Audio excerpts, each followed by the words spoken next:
বৈদ্য দাদা আছে তো? কবিতার নাম আমি মানুষ নই, লিখেছেন স্বপন কুমার বৈদ্য।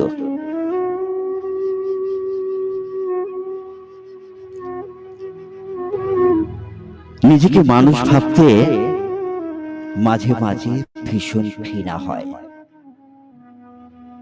মানুষ হওয়ার গুণাবলী নেই আমার, মনুষ্যত্ব মানবিকতা কিছুই নেই আমার। তাই তো নিজেকে মানুষ ভাবতে কষ্ট হয়। মানুষের বিপদে মানুষের পাশে দাঁড়াতে পারি না, একটু উৎকণ্ঠা হয় না। মানুষের দুর্দিনে সহযোগিতার হাত বাড়াতে পারি না, রোগে শোকে কাতর অন্ন বস্ত্রহীন মানুষদের দেখে অশ্রুপাত হয় না, বুক ফেটে কান্না আসে না, ওদের জন্য সহানুভূতি হয় না। তাহলে কোন দৃষ্টিকোণ থেকে আমি মানুষ? মানুষের দুঃখ কষ্টে মোটেও মন ঘামে না, বরং তাদের দুর্দশা দেখে হাসি পায়। তাদের কষ্টগুলো আমার নিজের কষ্ট বলে ভাবতে পারি না। মানুষের আর্তনাদে আমার বুক কাঁপে না, মানুষকে মন থেকে ভালোবাসতে পারি না। যারা আমার ক্যাটাগরিতে পড়ে না, তাদের সাথে বন্ধুত্ব করতে ইচ্ছে করে না।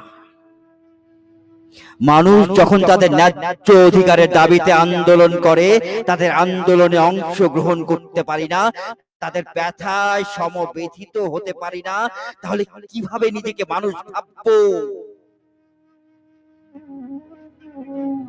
মানুষ যখন সাহায্য প্রার্থী হয়, তাদের হাতে হাত রাখতে পারি না, তাহলে নিজেকে মানুষ ভাবার মানদণ্ড কি?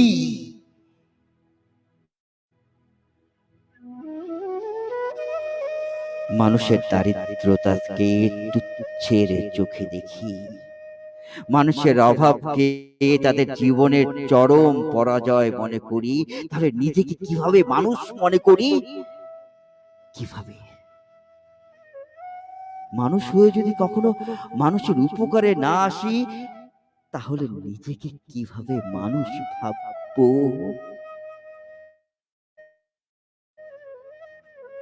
তাই তো আমি মানুষ নই,